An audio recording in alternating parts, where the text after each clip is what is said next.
seorang koruptor sebagai pertanggungjawaban moral. Saya mau minta klarifikasi. Ini tanggung jawab siapa? Bapak malu nggak sih? Apakah saya dengar permintaan maaf yang benar? Menjatuhkan pidana terhadap terdakwa dengan pidana seumur hidup. Menjatuhkan pidana terhadap terdakwa Putri Chandrawati dengan pidana penjara selama 8 tahun.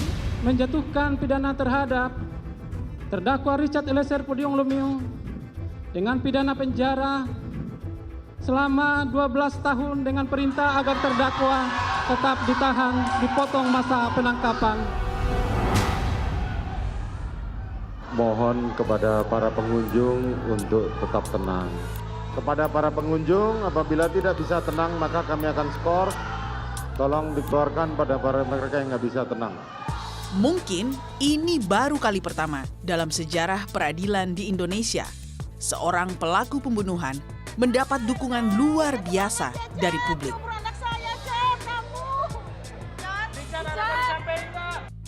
Tangisan Richard Eliezer Pudium Lumiu membangkitkan simpati masyarakat yang jatuh hati pada kejujurannya.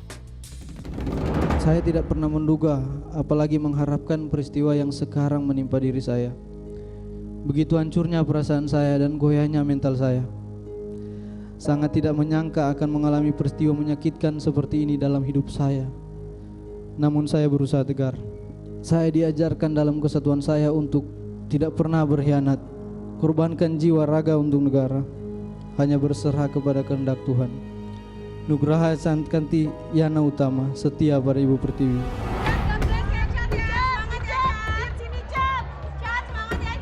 5 bulan dalam perlindungan LPSK sebagai justice collaborator nyatanya tak memuluskan harapan Eliezer untuk mendapatkan keringanan tuntutan hukuman dari jaksa.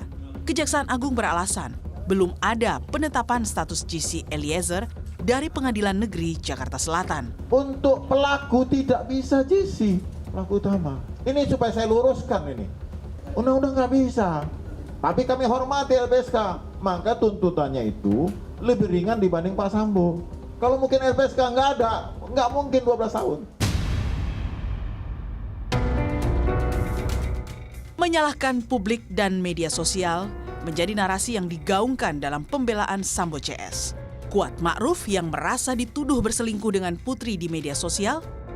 Ferdi Sambo yang merasa tak memiliki ruang membela diri karena berbagai tudingan miring publik. Dan Putri yang merasa sudah lebih dulu dihakimi oleh masyarakat. Saya sudah ditahan kurang lebih 5 bulan. Dan selama itu juga saya sudah dituduh sebagai orang yang ikut merencanakan pembunuhan kepada almarhum Yosua. Bahkan yang lebih parah, di media sosial saya dituduh berselingkuh dengan Ibu Putri. Di sisi lain, jutaan hinaan, cemooh, bahkan penghakiman telah dihujamkan kepada saya. Bahkan dalam perjalanan setelah persidangan, saya melihat dari mobil tahanan banyak spanduk berisi makian dan paksaan agar majelis hakim menjatuhkan hukuman-hukuman yang menakutkan. Hukuman yang tidak sanggup saya bayangkan. Beragam tuduhan telah disebarluaskan di media dan masyarakat. Seolah saya adalah penjahat terbesar sepanjang sejarah manusia. Begitu juga tudingan sebagai bandar narkoba dan judi, melakukan perselingkuhan dan menikah sirih dengan banyak perempuan. Perselingkuhan istri saya dengan Joshua dan Kuat, melakukan LGBT, memiliki bunker yang penuh dengan uang, sampai dengan penempatan uang ratusan triliun dalam rekening atas nama Yosua, yang kesemuanya adalah tidak benar. Menyalahkan media sosial dalam pledoi mereka justru menimbulkan pertanyaan. Bagaimana mereka bisa memantau sosmed padahal berada di dalam penjara? 3 hari sudah Pengadilan Negeri Jakarta Selatan memberi kesempatan para terdakwa menyampaikan pembelaan. Akankah pembelaan ini ampuh untuk meringankan hukuman mereka? Sebagai seorang prajurit Brimob, saya dididik untuk taat dan patuh serta tidak mempertanyakan perintah atasan saya. Pada malam hari ini saya menyerahkan kepada kebijaksanaan majelis hakim.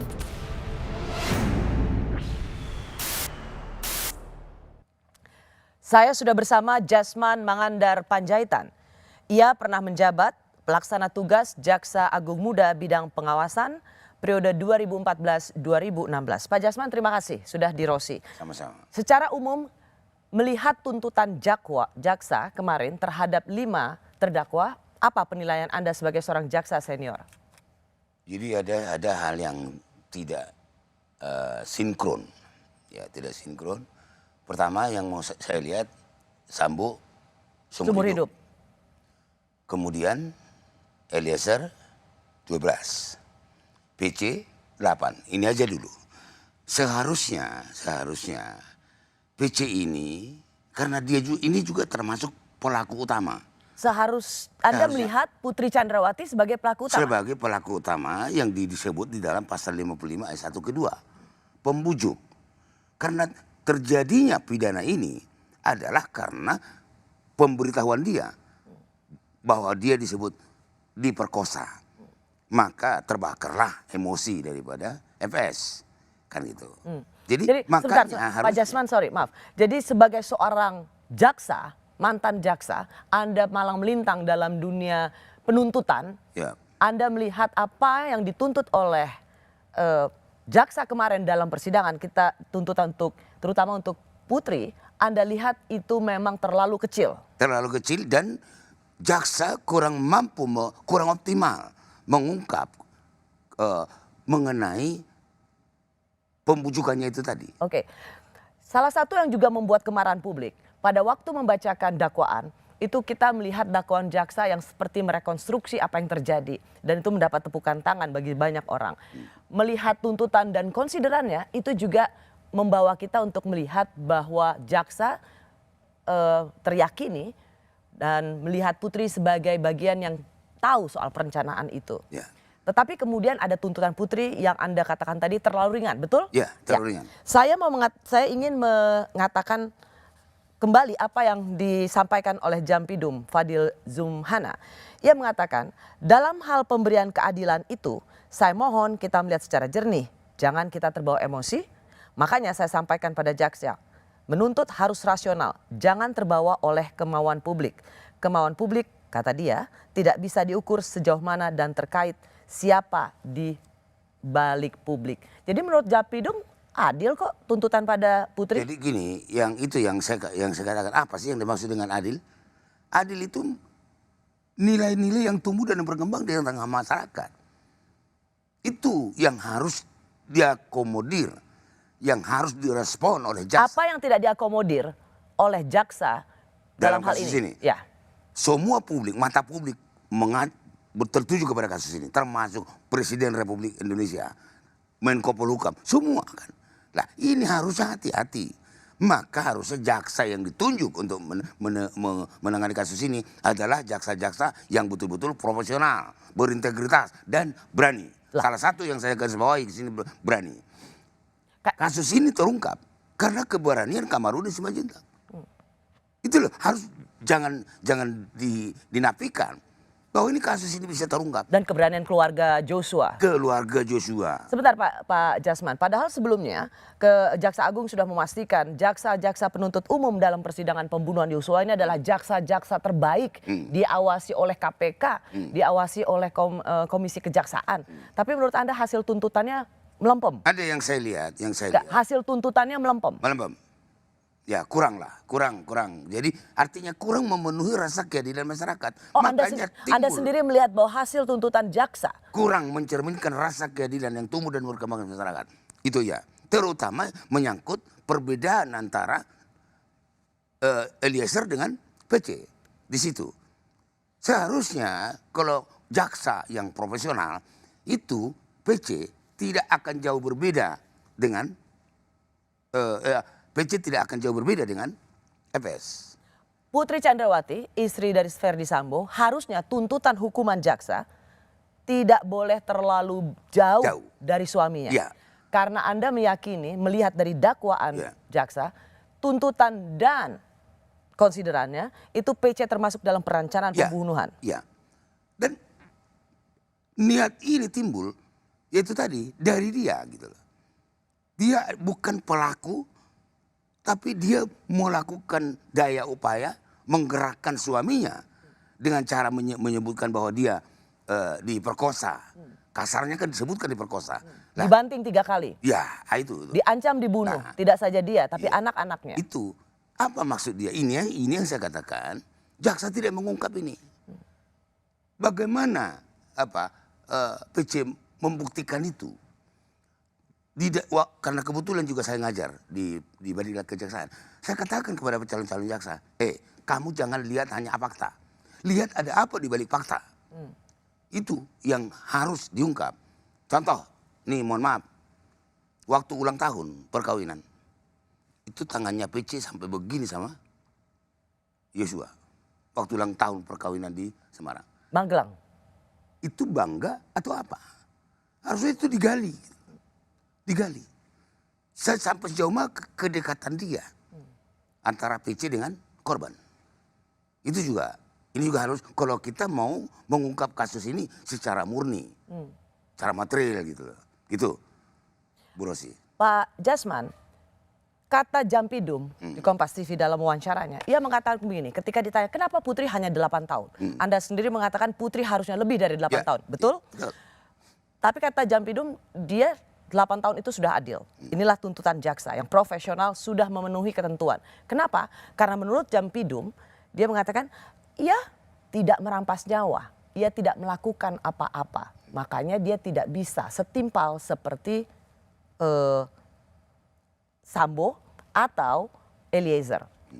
Menurut Anda penjelasan ini penjelasan yang brilian atau apa? Jadi kalau menurut saya... Penjelasan brilian atau justru sangat tidak masuk akal? Ya kurang wise gitu loh ya. Kurang wise dia. Pertama ya. Sekarang menurut saya, Anda kan jaksa senior. Yeah. Ada jaksa yang mengatakan Putri hanya 8 tahun karena dia tidak ikut. Anda kan sendiri mengatakan bahwa dia terlibat dalam perencanaan pembunuhan. Dia pelaku utama. Dalam dakwaan jaksa juga disebutkan. Dalam tuntutan dan konsiderannya juga disebutkan. Tetapi ketika hukumannya 8 tahun, Jampidum mengatakan karena dia tidak ikut merampas nyawa. Saya ingin tahu bagaimana Anda menilai kualitas jawaban ini. Ya, jadi ya nggak enak sebenarnya. Cuman kenapa yang saya ingin menyampaikan. Kenapa Anda sudah malang melintang, Anda pengajar bagi banyak jaksa. Kenapa Anda tidak enak untuk mengatakannya? Maksud saya nanti seolah-olah saya dibenturkan dengan Pak Jampidum. Saya tidak mau. Cuman saya harus katakan apa yang disampaikan oleh Pak Jampidum, yang disampaikan Pak Jampidum itu. Mekanisme untuk menetapkan tuntutan itu kan dari bawah, dari jaksa penuntut. Nah, bukan itu pertanyaan saya. Saya tidak ingin. Baik, saya ganti pertanyaan saya. Kalau Anda merasa pertanyaan tadi terasa membenturkan, tetapi penjelasannya kenapa 8 tahun karena dia tidak ikut merampas nyawa Joshua. Nah, itu kan kata Pak Jampidum. Harusnya apa kata penuntut umum? Ya ini karena ia yang disuruh untuk menjelaskan pada publik. Nah itu. Nah penjelasan seperti ini itu secara hukum masuk akal nggak?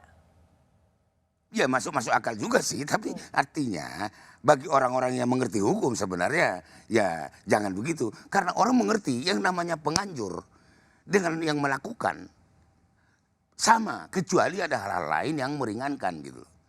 Oke, karena dari penjelasan itu, maka orang awam akan berpikir begini, oke, berarti seorang mafia, dia akan bisa hukumannya lebih ringan ketika dia menyuruh seorang preman untuk membunuh seseorang. Karena dia hanya menyuruh atau mengetahui perencanaan pembunuhan itu, ikut serta dalam perencanaan pembunuhan itu, tapi kan dia nggak merampas nyawa. Jadi dia mafia bisa dengan sangat ringan hukumannya. Kan itu analogi gampangnya. Maksud saya, apakah Jampidum punya alasan lain yang tidak diungkapkan? Mungkin, bisa saja dia. Jadi ini alasan yang dibuat-buat? Ya, artinya ada alasan yang tidak diungkapkan gitu loh, kalau menurut saya. Oke. Kenapa dia mengatakan begitu? Tuntutan jaksa pada Putri Candrawati hanya 8 tahun. Padahal jaksa juga mengungkap soal perselingkuhan. Saya tidak mengerti mengapa ini harus terjadi pada saya tepat di hari pernikahan kami yang ke-22. Yosua melakukan perbuatan keji terhadap saya. Dia melakukan kekerasan seksual, menganiaya dan mengancam membunuh. Bukan hanya bagi saya, tapi tapi juga bagi orang-orang yang saya cintai. Dengan amarah yang memuncak, saya mengkonfirmasi Yosua, mengapa ia berlaku kurang ajar terhadap istri saya? Namun Yosua menjawab dengan lancang, kurang ajar bagaimana, Komandan? Seolah tidak ada satu apapun yang terjadi. Kesabaran dan akal pikiran saya pupus. Entah apa yang ada di benak saya saat itu. Namun seketika itu juga terlontar dari mulut saya, hajar Cat, kamu hajar Cat. Richard langsung mengokang senjatanya dan menembak beberapa kali ke arah Yosua.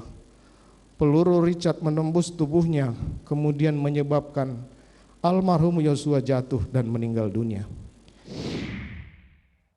Masih bersama Kepala Pusat Penerangan dan Hukum Kejaksaan Agung tahun 2008, ia adalah Jasman Mangandar Panjaitan. Pak Jasman, sebagai seorang jaksa senior yang biasa menguliti terdakwa di persidangan, Anda percaya dengan pembelaan yang tadi kita dengar?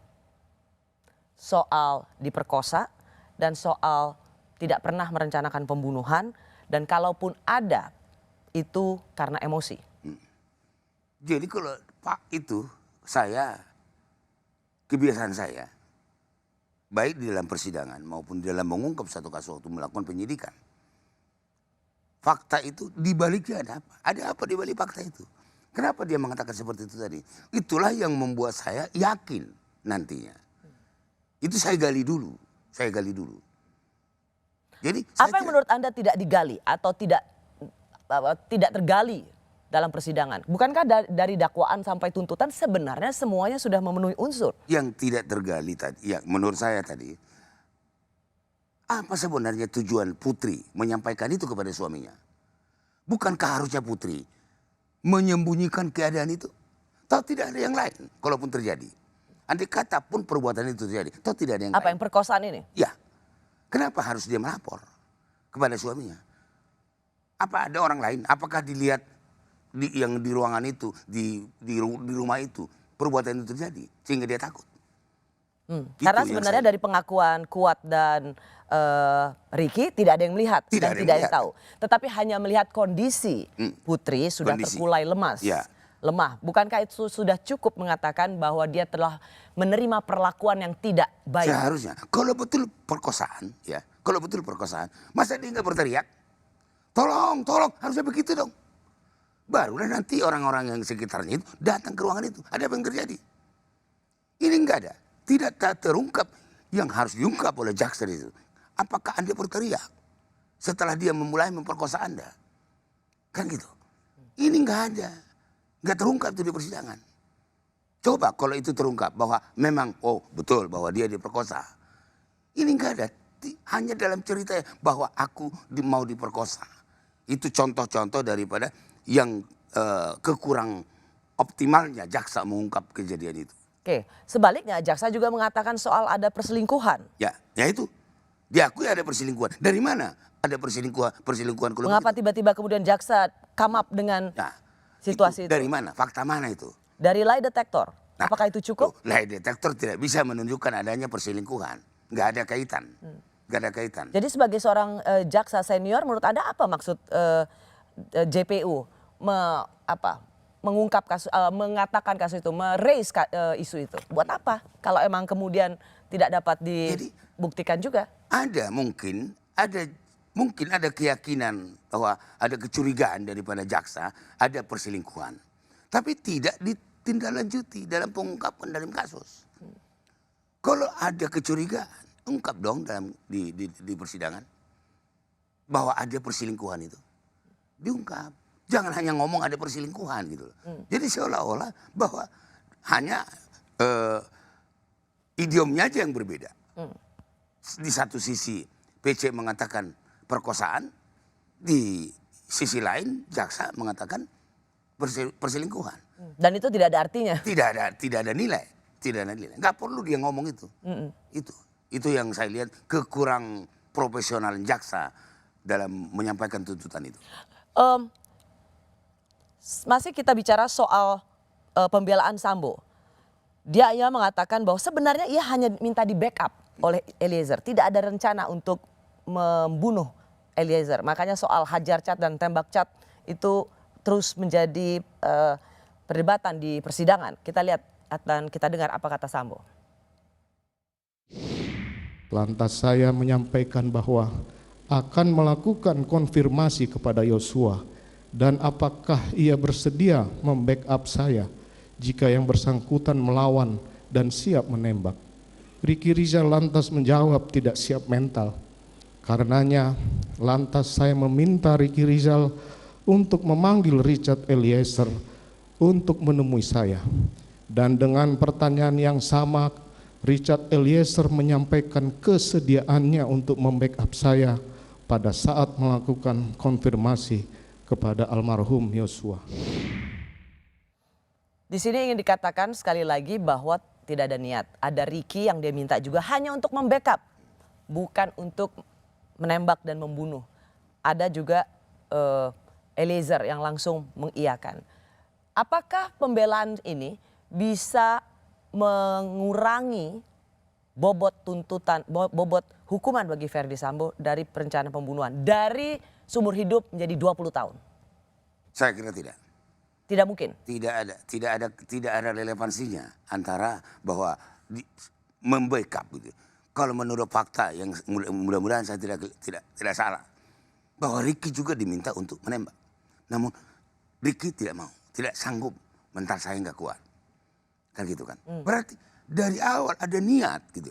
Dari awal Anda sudah melihat fakta-fakta persidangan menunjukkan bahwa sudah ada perencanaan. Sudah ada perencanaan. Kalau begitu bagaimana dengan konsideran jaksa tentang Ricky yang hanya 8 tahun dan itu juga dianalogikan untuk Eliezer atau Richard yang mengatakan harusnya bisa seperti Ricky. Disuruh nembak tapi menolak.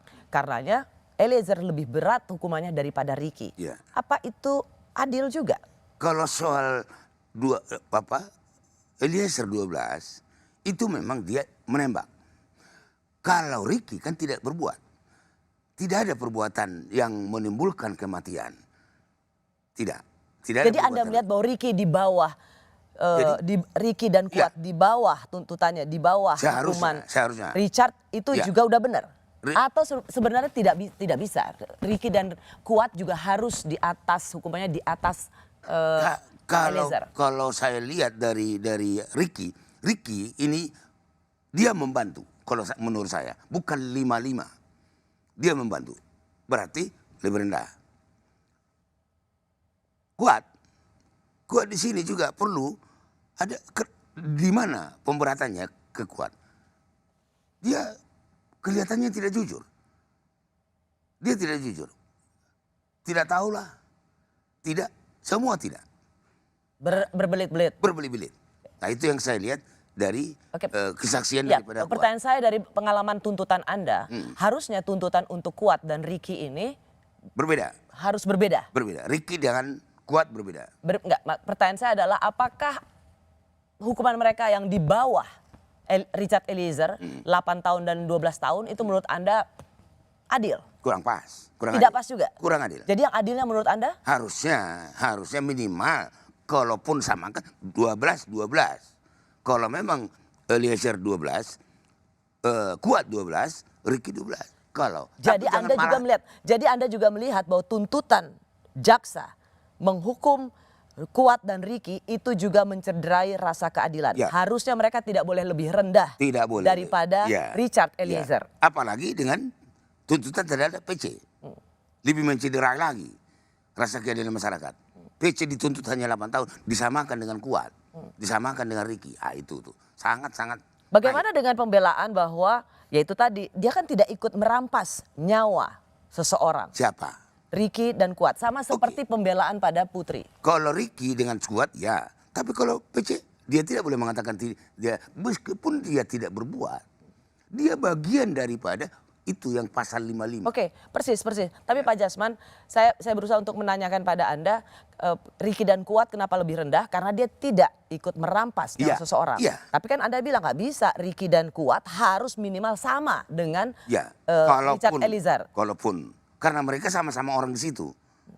Ya harusnya sama minimal. Betul, yang ingin saya tanyakan adalah mengapa argumentasi jaksa, orang yang tidak ikut merampas nyawa seseorang, kenapa hukumannya harus sama dengan orang yang dianggap ikut merampas nyawa seseorang? Di dalam undang-undang hukum pidana ada suatu kerjasama yang disadari. Dia tidak ikut berbuat. Contoh misalnya ada orang mencuri, yang satu mencuri mengambil barang, yang satu hanya melihat-lihat. Ada orang lain yang melihat enggak? Sama ini, dua-dua yang mengambil barang dengan yang hanya menonton gitu. Sama. Nah, ini juga begitu. Seharusnya ini juga berat. Berat. Ricky dan Kuat harusnya juga berat. Harusnya. Tidak boleh lebih ringan daripada Richard Eliezer. Ya, jangan dipertontonkan ketidakadilan seperti ini. Gitu. Atau sekalian Eliezer juga turun. Kalau 8 tahun. Kita ikutin aja alur berpikirnya jaksa. Ya udah sama-sama lah. 8 tahun. Kan gitu. Untuk mereka bertiga. Ya, tapi jangan sakit hati kan. Rasa keadilan masyarakat ini terusik dengan adanya selisih 8 dengan 12. Nah gitu. Soal salah menginterpretasi hajar dan tembak. Kan yang selalu dikatakan oleh Ferry Sambo adalah entah apa yang ada di benak saya saat itu. Namun seketika itu juga terlontar dari mulut saya, hajar Cat, kamu hajar Cat. Richard langsung mengokang senjatanya dan menembak beberapa kali ke arah Yosua. Peluru Richard menembus tubuhnya, kemudian menyebabkan almarhum Yosua jatuh dan meninggal dunia. Ada salah tafsir sehingga Ferry Sambo pun ingin mengatakan, saya nggak nyuruh nembak loh. Kalaupun saya bilang hajar itu karena almarhum versinya Sambo kurang ajar. Nah, apakah salah tafsir itu, salah menerima perintah itu juga bisa dianggap menambah bobot hukuman Richard? Sebenarnya saya kurang paham ya, apa maksudnya FS menyampaikan itu. Ya, apakah dia merasa tidak bersalah? Sama dengan yang disampaikan oleh para penasihat hukumnya, bahwa tidak bersalah. Loh, kalau begitu, kepada siapakah dipertanggungjawabkan kematian Yosua? Pak, kalau dari versi Ferdy Sambo, ya pada Richard Eliezer, Nah, dialah. sekarang, kan kita tadi udah mengatakan bahwa tidak ada alasan untuk Eliezer untuk membunuh. Enggak ada. Tidak terungkap. Ya. Kecuali ada alasan bahwa ada pernah merasa berantem atau ada dendam gitu. Iya. Jadi apa sebenarnya dia yang diingin? Kenapa FS tidak, saya mohon ampun, saya salah. Saya korbankan semua jasa-jasa saya hanya karena emosi sesaat. Kenapa tidak ngomong seperti itu? Seperti kata ayahnya Richard Eliezer, jantan dong. Iya, itu dong. Saya salah. Siap menjalani hukuman. Lebih elegan gitu loh dia menjawab seperti itu. Daripada dia mengatakan bla bla bla, saya tidak mengatakan membunuh. Seolah-olah, nah ini mempertunjukkan ya kelihatan sakit hatinya FS kepada Eliezer. Karena Eliezer sudah membuka. Kelihatannya gitu. Jadi akhirnya terbentuklah di publik ada perseteruan antara FS dengan Eliezer. Itu yang terjadi. Padahal itu tidak perlu terjadi. Tidak perlu terjadi. Cukup, saya salah. Ya karena Eliezer kan dialah yang membuka tabir ini semuanya. Ya. Sakit hati ya. Ya. Jadi Pak Jasman, kalau misalnya jaksa dalam hal ini dijelaskan oleh Jampidum bahwa apa yang menjadi tuntutan hukuman jaksa itu sudah memenuhi ketentuan, tidak bisa memenuhi emosi publik yang menginginkan ada hukuman yang lebih berat pada Putri dan bukan pada Richard Eliezer. Tapi Jampidum selalu mengatakan kita tidak bisa hanya dengan mendengarkan kemarahan publik. Itu menurut Anda benar apa salah? Kurang pas ya. Kurang pas. Bagaimanapun jaksa di dalam melakukan penuntutan itu, saya sudah katakan, di situ ada di sebelah kiri surat dakwaan itu demi keadilan. Demi keadilan siapa? Demi keadilan di masyarakat. Itu. Jadi jangan mengatakan bahwa ini tidak bisa mengikuti publik loh. Jadi mengikuti siapa? Kan? Mengikuti siapa? Ini yang saya kurang pas kalau disebutkan harus kita peka terhadap apa keinginan publik. Anda bisa memahami ya kemarahan publik pada tuntutan jaksa, Ya. terutama pada pembobotan hukumannya. Ya. Ferry Sambo seumur hidup, Ya. Richard Eliezer 12, Putri Chandra, Ricky Kuat dan Ricky dan Kuat 8 tahun. Menurut Anda itu? Saya sangat memahami, sangat memaklumi amarah publik ini. Namun tadi yang saya katakan akar permasalahannya di mana? Perbedaan itu. Gitu. Perbedaan apa maksudnya? Perbedaan selamat tadi tuntutan itu. Kan ini 12, ini 8. Nah itu marah kan. Loh, apakah terbalik? Apakah terbalik? Apakah tidak dihargai kejujuran daripada Eliezer? Apakah juga tidak dinilai berbelit-belitan daripada si Kuat? Pak Jasman, Anda kan jaksa ya? Ya. Meskipun sekarang sudah tidak aktif ya.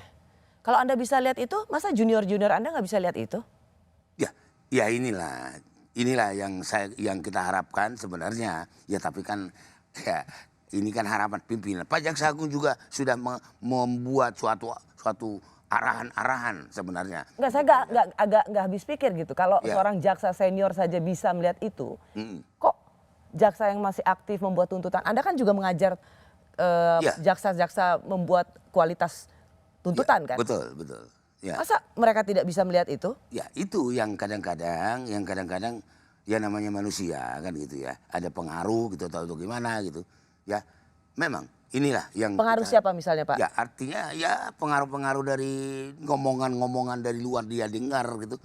Ya ini yang kadang-kadang itu makanya. Atau pengaruh seperti yang disinyalir oleh Menko Polhukam. Ada gerakan bawah tanah untuk menyelamatkan atau mengurangi hukuman Ferry Sambo. Terus saya tidak melihat itu.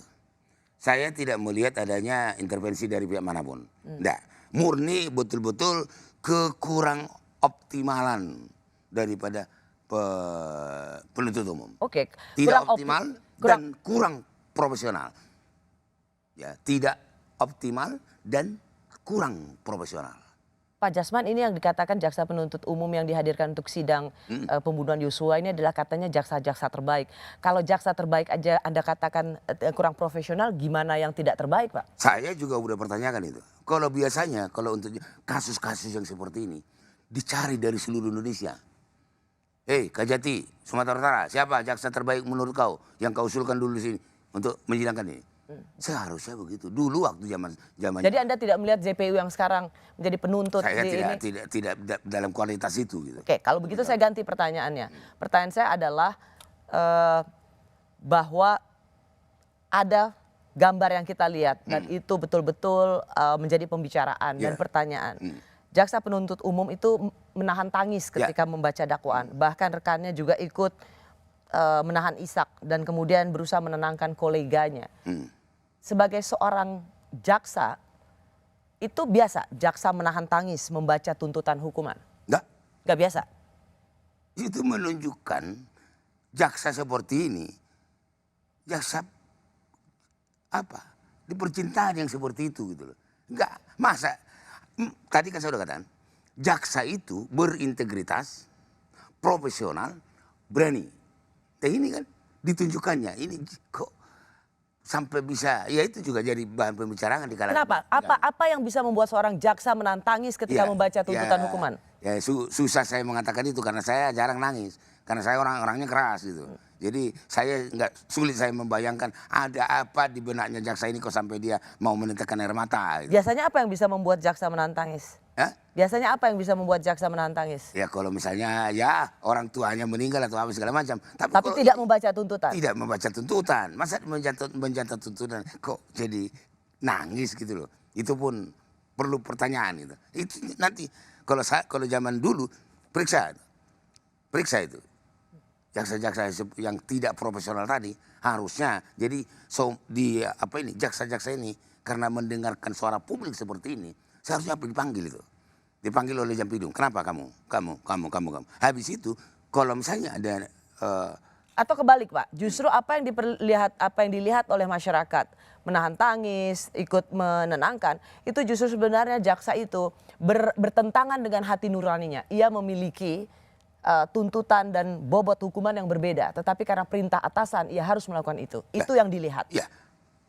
Di dalam dong dia ngomong, maaf, saya berbeda pendapat. Bisa saya gitu. mundur. Loh kenapa tidak? Kenapa tidak? Ngomong aja, mundur. Saya nggak sanggup menyidangkan ini kalau begini. Kalau misalnya dia diintervensi.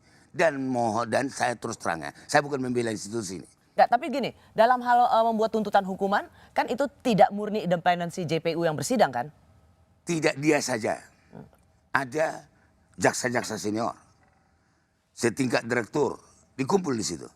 Dan bahkan untuk perkara seperti ini, mungkin Pak Jaksa Agung yang memimpin, yang memimpin dinamika kelompok itu. Ya dalam prakteknya kalau sudah disuruh atasan angka, huruf, dan kemudian ketika itu angka hanya sekian tahun, kan harus ikut dong perintah atasan. Enggak, saya pernah menantang Kejati waktu saya di Sumatera Utara, tuntut 2,5 bulan katanya. Oh mohon maaf tidak.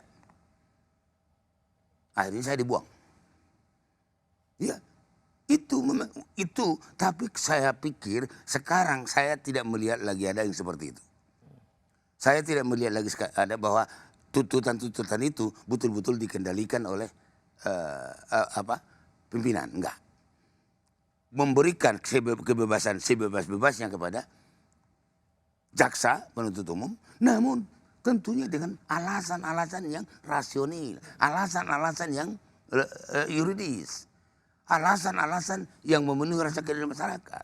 Itu, kalau itu dikemukakan, mau ngomong apa Pak Jaksa Agung dan atau Jampidum dan lain sebagainya? Gak mungkin kan. Jadi kalau menurut saya merasakan justru terbalik. Jampidum yang merasa terjepit. Ya, kalau tadi kan, tapi saya justru menilainya juga terbalik. Anda lebih berani menyalahkan jaksa-jaksa yang levelnya di bawah daripada Anda menilai apa yang dikatakan oleh Jampidum dan Jampitsut. Anda termasuk milih-milih nih siapa yang Anda saya bukan kritik. memilih. Karena saya melihat jaksa ini kurang optimal. Itu kenapa saya kok gitu sih? Kok gitu sih? Kalau saya menonton gitu ya, kok gitu sih? Saya sering menilai mereka begitu. Kan tadi Bapak sendiri bilang bahwa mereka bukan secara independen yang menentukan bobot hukuman. Iya. Berarti kan ada. Yang pertama, berarti ada suara lain yang juga didengar oleh mereka. Kadang-kadang kan dalam kepangkatan seperti itu orang yang lebih tinggi pasti didengar Pak. Mana ada yang berani melawan atasan? Oh ada. Saya dulu sering berbeda pendapat dengan Pak Jaksa Agung sendiri. Ya, saya kata mohon maaf Pak Jaksa Agung. Saya sering mengatakan begitu. Pak Basri, almarhum, mohon maaf, udah almarhum beliau.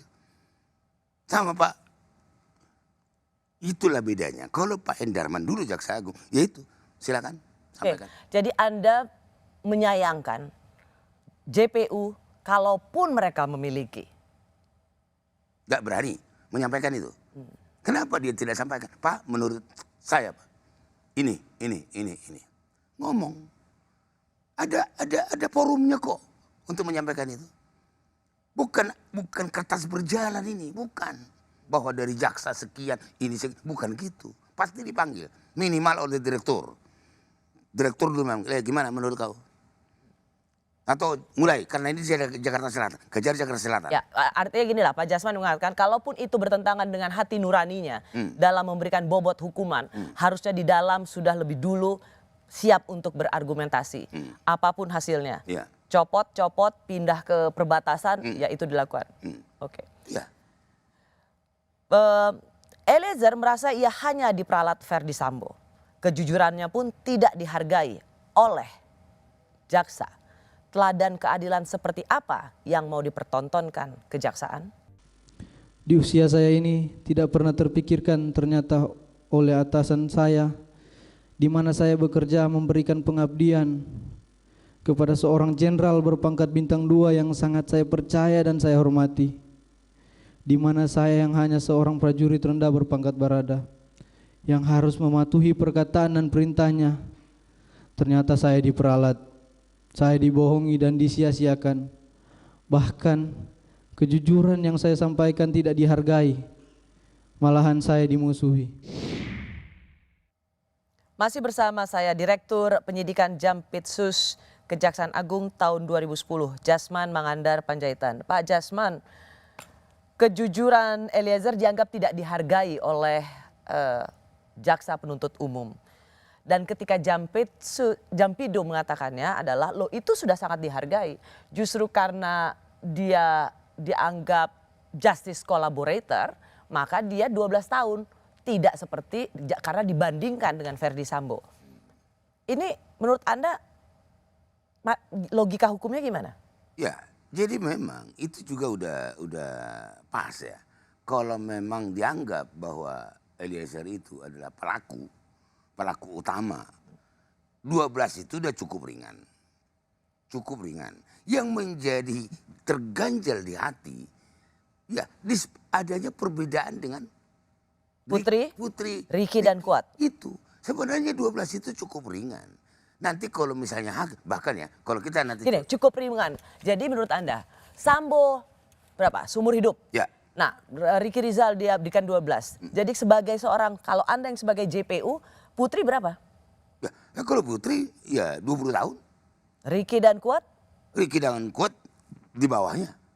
Jadi di 15 gitu. Entah 15-12 kan gitu. Oke, artinya secara filosofi pembobotan tuntutan gitu, roh keadilannya, maka ada tetap perbedaan. Maka tetap yang harus lebih ringan Richard Eliezer. Richard Eliezer dan yang paling ringan. Yang paling ringannya ya harus dihargai kejujuran daripada Eliezer. Itu dulu. Soal berapa penghargaannya itu matematika. Matematika tuntutan yang pasti harus dihargai. Jadi kalau 12 tahun dianggap penghargaan jika dibandingkan dengan seumur hidup, itu penghargaan apa? Abal-abal atau? Ya sebenarnya udah penghargaan.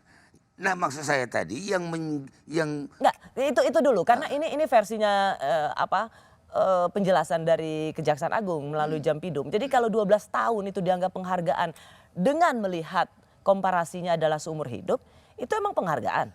Jadi dengan mungkin ya, karena dianggap kita pakai logika aja. Logika, karena dianggap Eliezer ini kan menembak 4 kali tembakan itu mengenai dada. Itu yang mungkin di benak daripada para jaksa ini gitu. Itu yang membuat Ricky ini Eliezer ini 12. Nah, makanya dibedakan karena dianggap tadi kan seolah-olah yang hanya dilihat adalah perbuatan. Ya, tetapi tidak melihat ada justice collaborator. Ya, mereka tidak melihat. Nah, di sini justice collaborator ini juga perlu dipermasalahkan. Nah, begini loh, kenapa saya menanyakan ini pada Anda sebagai seorang jaksa senior. Pak Jasman, dalam tuntutan JPU mengatakan mengakui bahwa seorang Richard Eliezer itu sudah terbuka, kooperatif, mengatakan kejujuran, minta maaf pada keluarga dan dimaafkan oleh keluarga yang kehilangan anaknya karena dibunuh. Dan termasuk dikatakan oleh konsideran dari tuntutan dikatakan bahwa kalau tanpa Richard Eliezer kasus ini tidak terbongkar. Tapi tetap saja dikasih 12 tahun sebagai ganjarannya. Ya itu tadi yang tidak logis, tidak yuridis logis gitu loh. Ya tidak rasional gitu loh ya. Tidak. Enggak mix gitu. Enggak nyambung. Enggak nyambung ngomongan alasan daripada penuntut umum itu.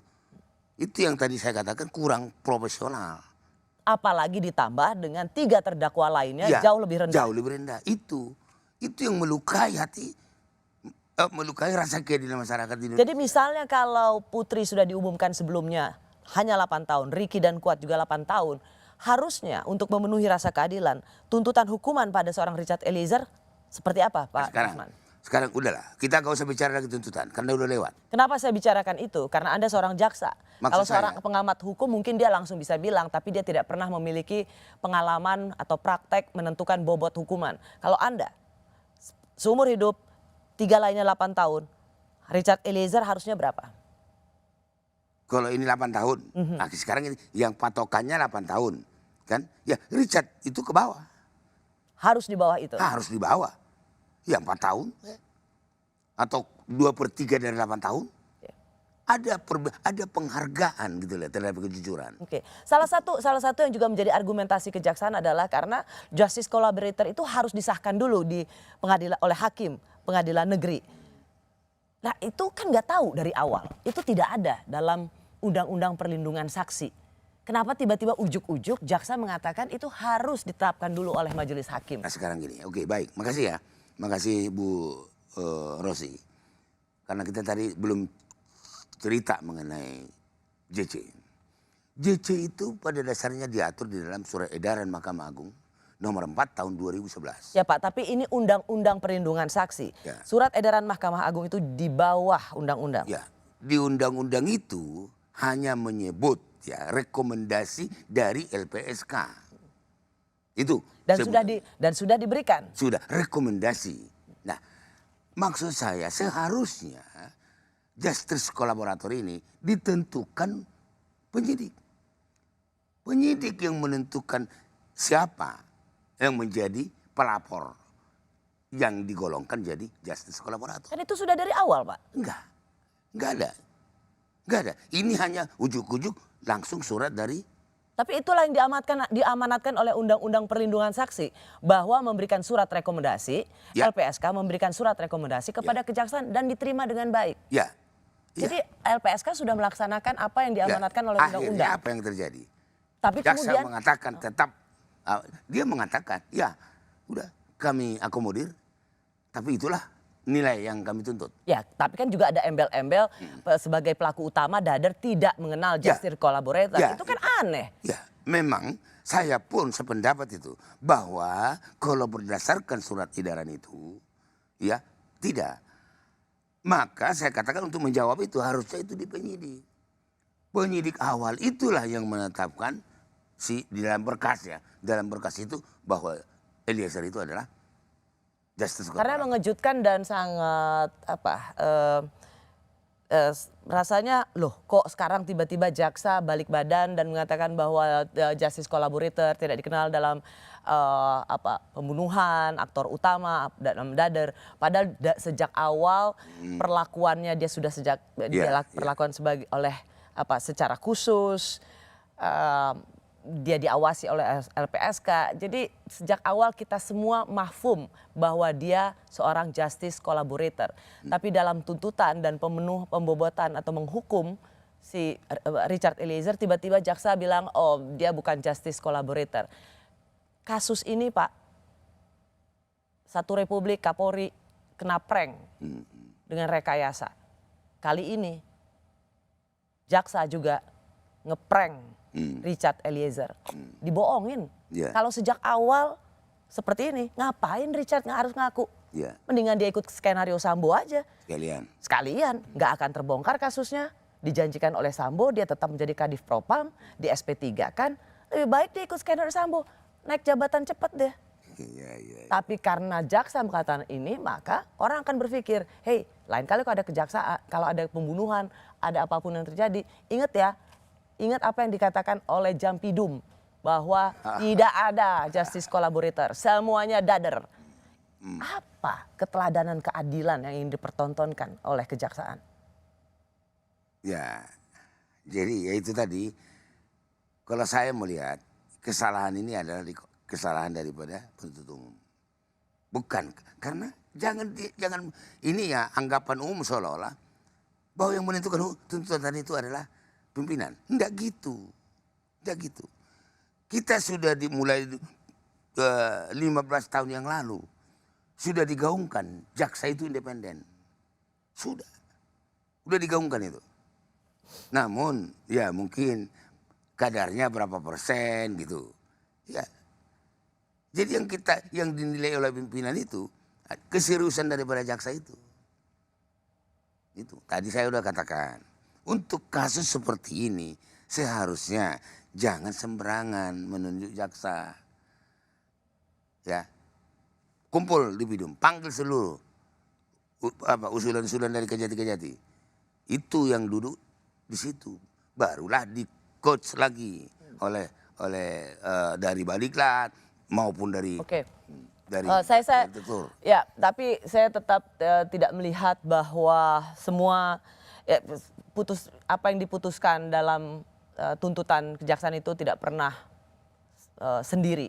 Dia pasti satu atap dan itu pasti diketahui sampai atasannya. Ya. Kalau misalnya pun si jaksa penuntut umum memberikan tuntutan hukum itu pasti diketahui sampai atasannya, Pak. Ya, Pasti diketahui sampai atasannya. Dan kalau itu tidak sesuai dengan rasa keadilan, pasti atasannya akan merevisi itu. Ya. Dan melihat ada kecurigaan kenapa JPU bisa menulis atau memberikan tuntutan hukuman seperti ini. Nggak mungkin, Pak. Tidak mungkin tidak diketahui oleh atasannya. Ya, pasti tahu. Pasti tahu Ya. dan membiarkan. Jadi ya pasti soal pembobotan hukuman ini tidak bisa hanya disalahkan JPU. Ya. Pimpinannya harus ikut bertanggung jawab dan harus juga mendapat evaluasi. Ya, saya tidak berkapasitas untuk mencampuri urusan itu. Kan Anda jamwas. Ya, enggak. Saya enggak bisa kalau sampai dievaluasi itu enggak gitulah. Enggak. Serahkanlah itu kepada yang berwenang dan berkepentingan. Itu. Tapi betul kan bahwa tidak pernah putusan jaksa itu tidak pernah hanya mutlak JPU, itu pasti satu atap. Ya. Artinya apapun yang ada dalam tuntutan jaksa pasti sepengetahuan pimpinan. Ya. Dan saya pun kan saya udah katakan tadi, pernah saya menolak perintah pimpinan, pernah terjadi juga.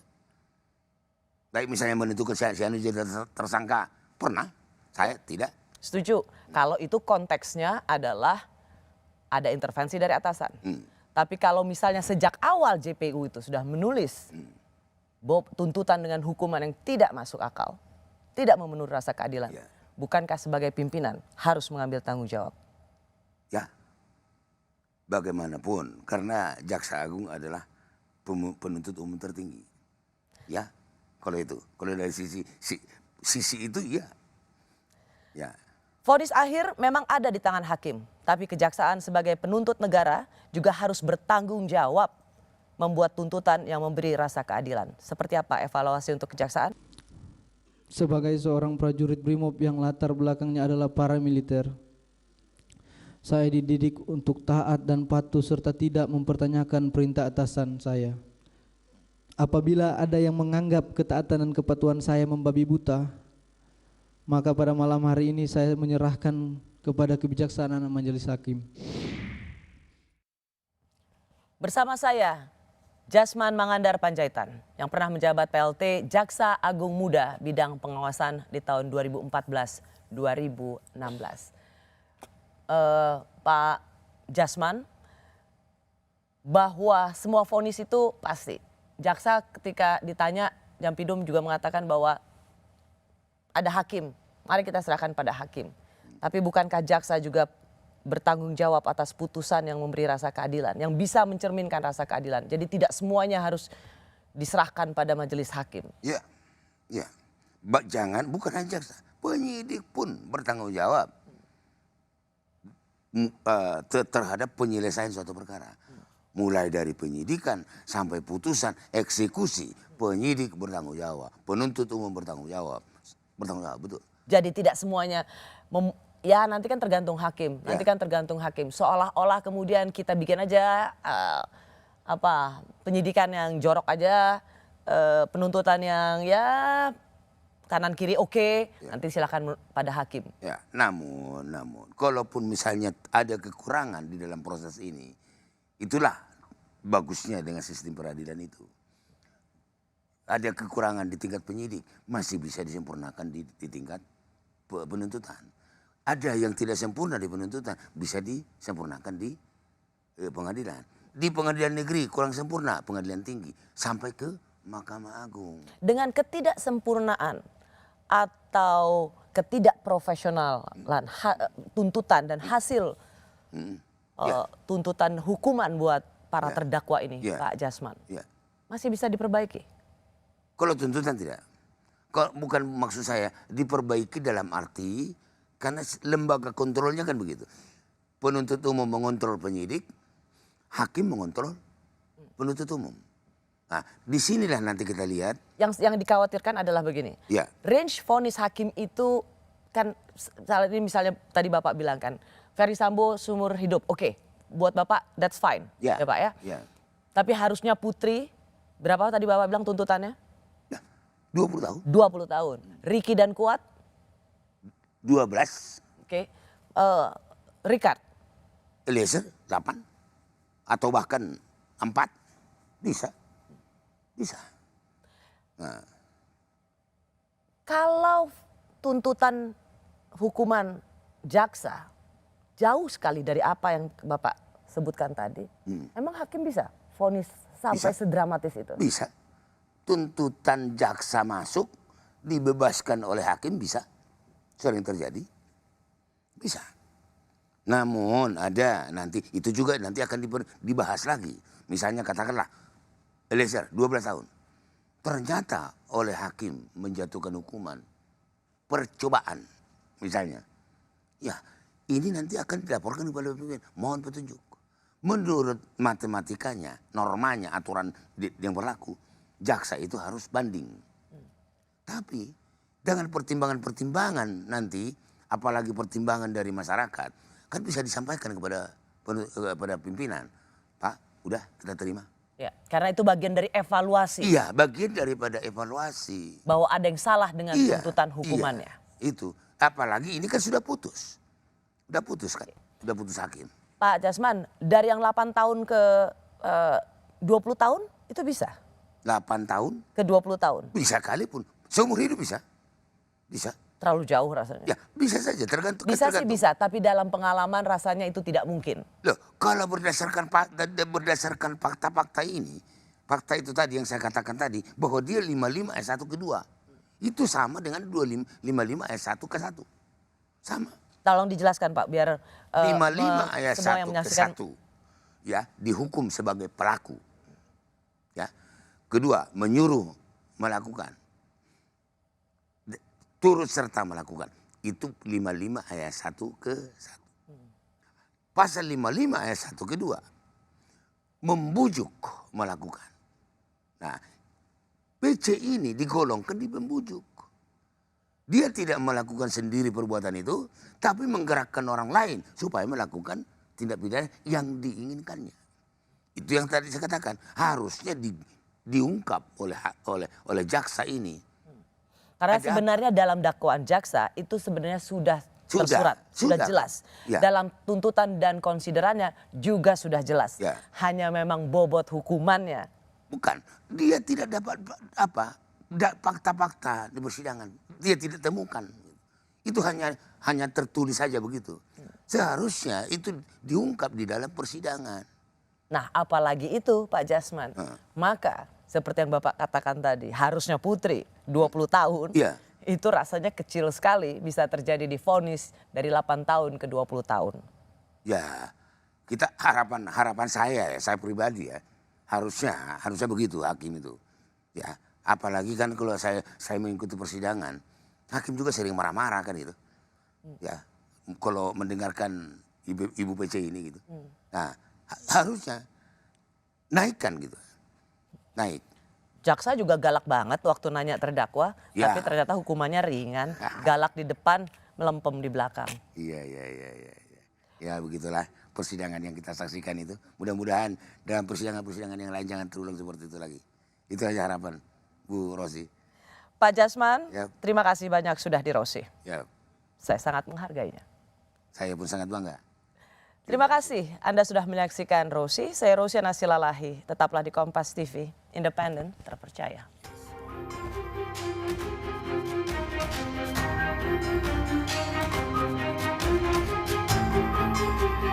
Thank you.